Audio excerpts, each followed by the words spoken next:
السلام عليكم ورحمة الله تعالى وبركاته. ورجعت لكم تاني بقصة زوينة خفيفة وظريفة، ولكن العبرة ديالها عميقة جدا للناس ديال النية. خليكم معايا ما تزابيوش. وقبل ما نمشي نبدا لكم القصة، صليوا على النبي. نشكر اي واحد جا من تيك توك اللي عندي هنا اليوتيوب، واي واحد كيشجعني لا على اليوتيوب وعلى التيك توك. شكرا لكم بزاف بزاف بزاف. ما نطولش عليكم، ربي يحفظكم كالين. وهذه بوسه لكم ونبدا القصه ديالي. قصتنا ديال اليوم قصه ديال النيه بدرجه فارس، يعني واحد الانسان اللي هو نيه بزاف بزاف بزاف بزاف.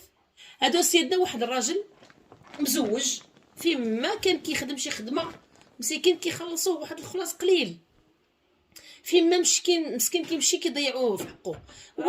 هو ما كيديهاش فيهم، ما كيديهاش في هضرته. هو داك الشيء اللي عطاه الله طبعه هكاك، ما عنده ما يغير، ما عنده ما يبدل. المهم عايشين في واحد البيت صغير مستورين. واحد النهار الاب ديالو هو عنده خوت بطبيعه الحال، يعني واحد 4 ديال الخوت. الاب ديالو غيتوفى وخلى مسكين واحد الورث، يعني تبارك الله واحد الخير اللي هو كثير. كاينين كثارات كانوا عندهم في العربيه، وكان للذكر هذه قصه حقيقيه. فهو بحكم انه طالب معاشو، يعني كيخدم نهار خدم يصور، ما يخدمش ما يصورش، عيطوا عليه خوت ديالو من بعد طبيعه الحال من الموت. وهذا راك عارفين الناس كيديروا داك الحسابات باش يقادوا القسمه وهذا ويعطيو كل واحد حقه. هو مسكين ما قدرش، ما سلكتوش الوقت انه يمشي. فقال لهم شوفوا انتم، انا ما غنقدرش نجي، نتوما قادوا اموركم، وغتبقى غير السينياتور. نهار تقادوا الامور توقفوا على لا سينياتور، توقفوا على الامضاء وداك الشيء اللي رسمي، انا رنجي.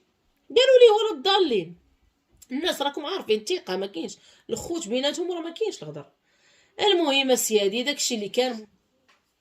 واذا به كيعيط ليه واحد من خوتو كيقول ليه جي خذ الارض ديالك، راه حنا صافي قسمنا، راه خاصك عاد تسيني باش تسلم.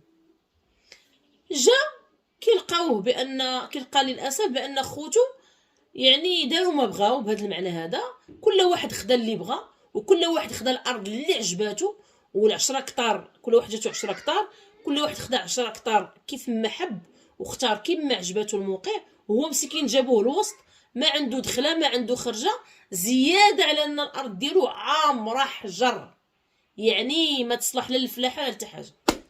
عباد الله هذا الشيء هذا بقى فيه مسكين الحال بزاف، يعني واحد الدرجه ما تصوروش. راه الناس راه اللي واقع عليه هادشي راه يعرف.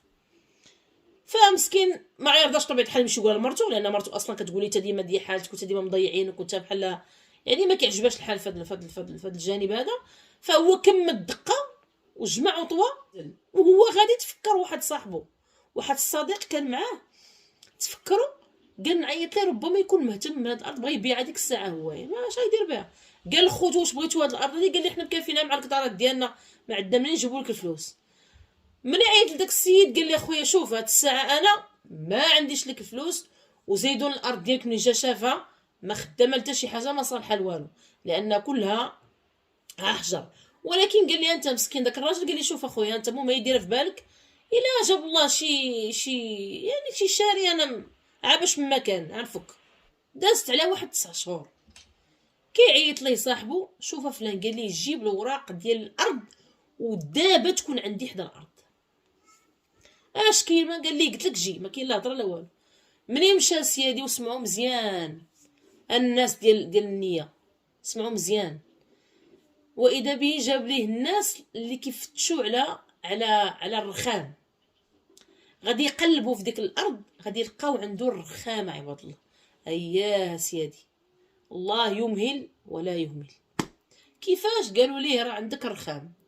السيد كيتخاطفوا عليه من ساقوا الناس بانه عنده الخبار، ان عنده الرخام، كل الناس ساقوا الخبار كل شيء، ولا باغي يتكاتب معاه كل شيء. المهم داك الراجل اللي جاب ليه صاحبه قال لي شوف تكاتب معايا المده ديال خمس سنين، وتكون يعني مجدده، علما ان الارض غتبقى في ملكه. يعني ها شو سبحان الله، ما غيبيع ما والو، غتبقى في الملك ديالو، ولكن غادي بحال غيكريو من عنده.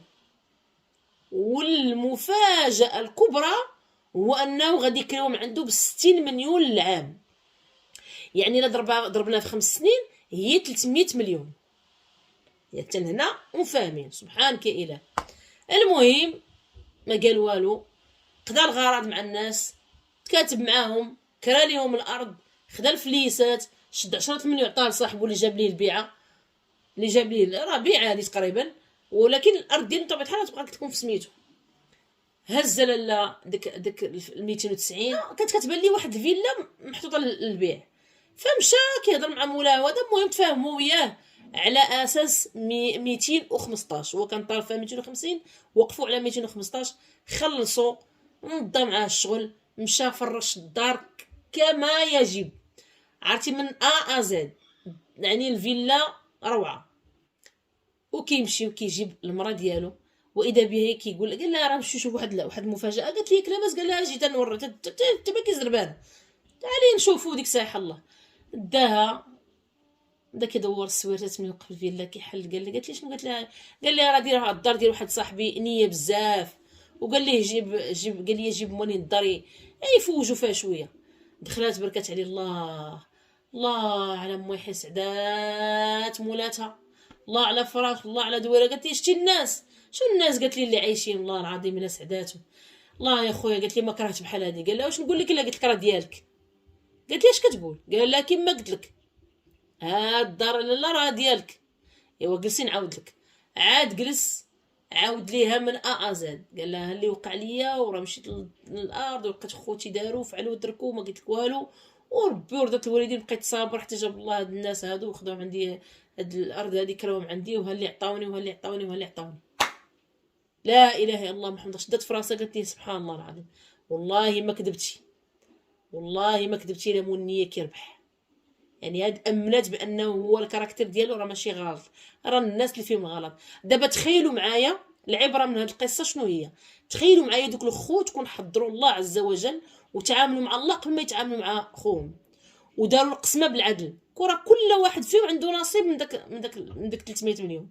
كاينه ولا ما كايناش؟ ولا كاع طمعوا وتخيلوا وداروا داك الناس اللي قلبوا في الارض ديالو، قلبوا فيهم كاملين الاراضي، حتى ارض ما فيها رخام الا الارض ديالو. سبحانك يا اله. يعني الله عز وجل يمهل ولا يهمل، وكاع غدروا وعطاوه الشياطه، ولكن ديك الشياطه جعل ربي ليه كنز، وخلف ليه الله فيها كاع ديك النيه ديالو وديك الطيبه ديالو. علاش الواحد ما يبقاش يتقلق، وما تبقاش تغبن، وما تبقاش تقول ناني غدروني، ناني فعلوني، رداو ليا حقينا، لا داكشي هضره.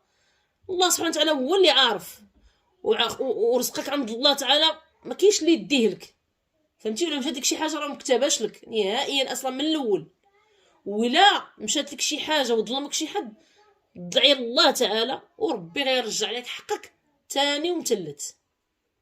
سبحانك يا اله. الحمد لله والشكر لله، والسلام عليكم ورحمه الله تعالى وبركاته، الى قصه قادمه ان شاء الله وعبره جديده.